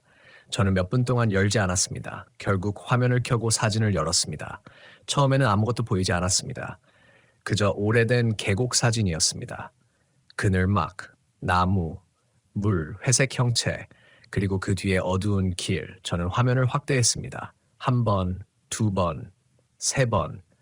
그리고 나무 사이에 작은 검은 부분이 보였습니다. 사람처럼 보이기도 했습니다. 하지만 너무 흐릿했습니다. 저는 그것을 사람이라고 단정하고 싶지 않았습니다. 그러다가 이상한 점을 발견했습니다. 그 검은 형체는 회색 옷을 입은 사람과 반대 방향을 바라보고 있었습니다. 회색 형체는 산길을 가리키고 있었습니다. 검은 형체는 우리 쪽을 바라보고 있는 것처럼 보였습니다. 저는 사진을 바로 닫았습니다. 민석아, 응. 이 사진 어디서 받은 거야? 그 남자한테. 그 사람이 직접 찍은 사진이야? 아니. 민석은 잠시 머뭇거리다가 말했습니다. 실종된 사람 가족이 보관하고 있던 사진이래. 그 말을 듣는 순간 저는 더 이상 듣고 싶지 않았습니다. 하지만 민석이 계속 말했습니다. 현우야, 그 사람이 마지막으로 하나 말해줬어. 뭔데? 예전에 수색하던 사람들이 산장터까지 올라간 적이 있었대. 찾았어? 아무것도 못 찾았대. 저는 안도했습니다. 그렇다면 그 길에는 특별한 것이 없었던 것입니다. 그런데 민석이 곧바로 말을 이었습니다. 대신 산장터에서 이상한 걸 하나 발견했대. 뭔데? 신발 한 짝. 저는 아무 말도 하지 못했습니다. 검은색 운동화. 그 순간 머릿속이 하얘졌습니다. 우리가 처음 그늘막 옆에서 발견했던 것과 같은 종류였는지는 알 수 없었습니다. 하지만 한 짝이라는 사실이 너무 이상했습니다. 민석은 그 신발이 실종자의 것인지 확인하려 했지만 가족이 확신하지 못했다고 했습니다. 결국 증거로 인정되지 않았고 얼마 뒤 폐기됐다고 합니다. 저는 그 이야기를 들으면서도 계속 다른 생각을 했습니다. 왜 신발은 항상 한 짝이었을까? 왜 물에서 시작된 흔적이 그늘막으로 이어졌을까? 왜 그 회색 형체는 우리에게 그 길을 가리켰을까? 그리고 왜 누군가는 계속 우리 이름을 불렀을까? 그 질문들이 머릿속에서 꼬리를 물었습니다. 그러다 민석이 갑자기 말했습니다. 현우야. 응. 그 사람한테 마지막으로 들은 말이 있어. 저는 아무 말도 하지 않았습니다.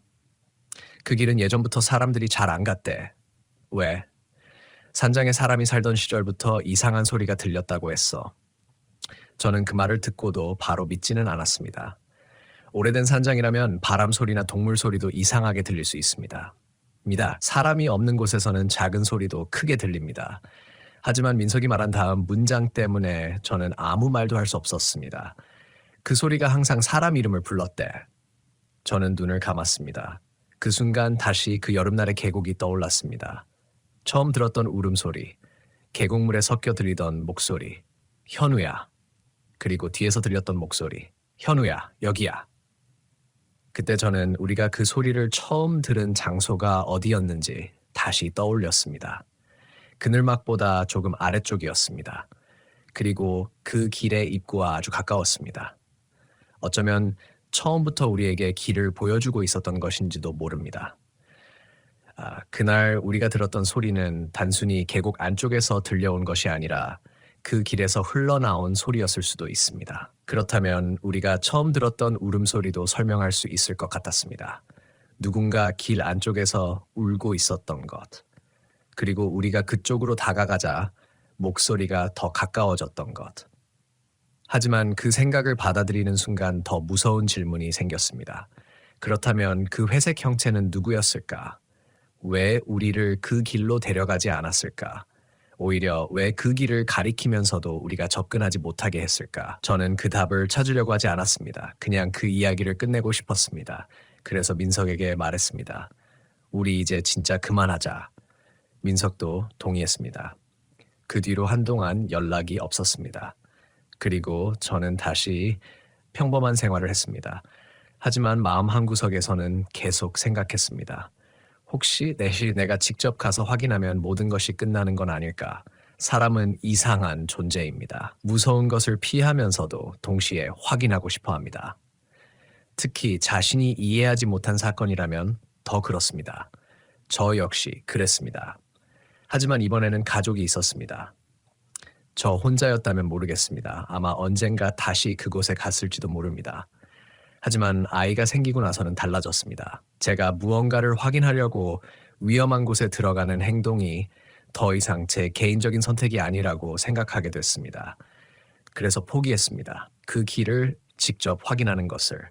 그리고 그 순간 이상하게 마음이 편해졌습니다. 답을 얻지 못했지만 괜찮았습니다. 모든 이야기가 완벽하게 설명될 필요는 없었습니다. 그렇게 몇 년이 더 지났습니다. 그러던 어느 날 아주 뜻밖의 방식으로 그 이야기가 다시 돌아왔습니다. 회사에서 업무 때문에 오래된 사진 자료를 정리하던 중이었습니다. 인터넷에서 산악지역 사진을 찾고 있었는데 우연히 포천 계곡과 관련된 오래된 사진 한 장을 발견했습니다. 사진은 오래된 흑백 사진이었습니다. 계곡 옆에 사람들이 몇 명 서 있었습니다. 사진 아래에는 짧은 설명이 있었습니다. 여름철 계곡 인근 주민들. 저는 아무 생각 없이 사진을 넘기려다가 멈췄습니다. 사진 한쪽 구석에 어린 남자아이가 서 있었습니다. 그리고 그 아이 뒤에 회색 옷을 입은 사람이 있었습니다. 저는 화면에서 손을 떼지 못했습니다. 하지만 이번에는 이상하게도 그 형체가 무섭지 않았습니다. 왜냐하면 그 사람은 여전히 같은 자세를 하고 있었기 때문입니다. 한쪽 손을 들고 있었습니다. 그리고 뒤쪽을 가리키고 있었습니다. 저는 사진을 확대했습니다. 그 사람의 얼굴은 보이지 않았습니다.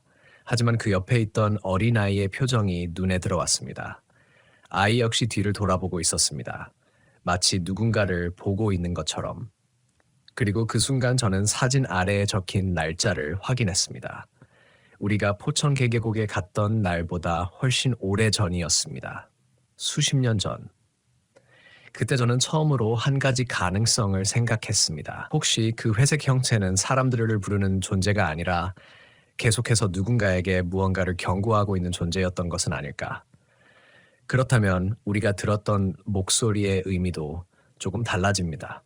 어쩌면 그 목소리는 우리를 안쪽으로 끌어들이던 것이 아니었을지도 모릅니다. 오히려 우리에게 돌아가라고 말하고 있었을지도 모릅니다. 하지만 그렇다면 웬 이름을 불렀을까요? 왜 하필 우리 이름이었을까요? 그 질문에 대한 답은 아직도 없습니다. 그리고 저는 이제 그 답을 찾지 않으려고 합니다. 어쩌면 진실은 단순할지도 모릅니다. 오래된 사고와 산속의 환경이 만들어낸 착각, 사람의 기억과 공포가 합쳐져 만들어진 이야기, 혹은 정말로 우리가 이해하지 못하는 어떤 존재, 어느 쪽이든 지금의 제게 중요한 것은 결과입니다. 우리는 그날 그 길로 들어가지 않았습니다. 그리고 살아서 돌아왔습니다. 그것만으로 충분합니다. 그래서 누군가 제게 포천 계곡에 다시 가보라고 한다면 저는 가지 않을 겁니다. 호기심은 있습니다. 정말 있습니다. 그 길이 지금도 남아있는지, 그늘막이 있던 자리는 어떻게 변했는지, 오래된 산장터에는 무엇이 남아있는지, 그날 사진 속 회색 형체가 무엇이었는지, 모든 것이 궁금합니다. 하지만 궁금하다는 것과 직접 확인해야 한다는 것은 다릅니다. 저는 이제 그 차이를 압니다. 그리고 가끔 여름밤에 비가 내리면 그날의 계곡을 떠올립니다. 물소리가 커지고 나뭇잎이 젖고 산길이 어두워지는 시간.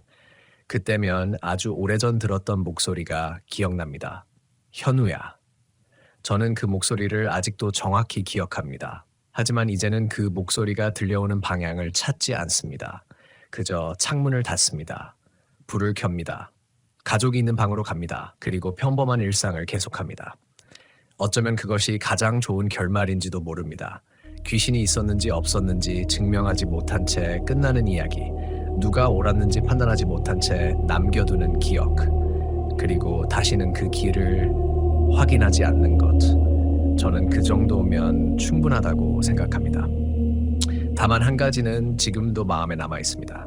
그날 계곡에서 회색 옷을 입은 사람이 손을 들고 가리키던 곳, 그 길은 아직도 지도에 남아 있습니다. 그리고 제가 마지막으로 확인했던 지도에서는 그 길의 끝에 표시된 산장터 이름 옆에 아주 작은 글씨가 하나 적혀 있었습니다. 출입주의. 그 문구가 단순한 안전 안내였는지 오래전 사고 때문인지 저는 모릅니다. 하지만 그 문구를 본 순간 저는 이상하게도 마음이 놓였습니다. 적어도 그곳을 다시 찾아갈 이유가 하나는 사라졌으니까요. 저는 지금도 그곳에 무언가가 있다고 말하지 않습니다. 그저 그곳에서 이상한 일을 겪었다고만 말합니다. 그리고 그 이상한 일을 겪은 뒤 한 가지를 배웠다고 말합니다. 사람은 모든 것을 알아야 살아가는 존재가 아닙니다. 때로는 모르는 채 돌아서는 것도 용기입니다. 특히 산속에서 아무도 없어야 할 곳에서 내 이름을 부르는 목소리가 들릴 때는 더 그렇습니다. 그 목소리가 정말 내가 아는 사람이라면 언젠가는 다시 만날 수 있습니다. 하지만 만약 그게 사람이 아니라면 그때는 돌아보지 않는 편이 좋습니다. 저는 그 사실을 포천 계곡에서 배웠습니다. 그리고 지금도 여름비가 내리면 그날의 물소리를 떠올립니다. 찰박, 찰박. 그리고 아주 멀리서 들려오는 듯한 목소리. 현우야. 그때마다 저는 아무 대답도 하지 않습니다. 그저 문을 닫고 불을 켜고 제가 돌아와야 할 곳으로 돌아갑니다. 그것이 제가 그날 포천 계곡에서 끝내 하지 못했던 마지막 행동이었으니까요.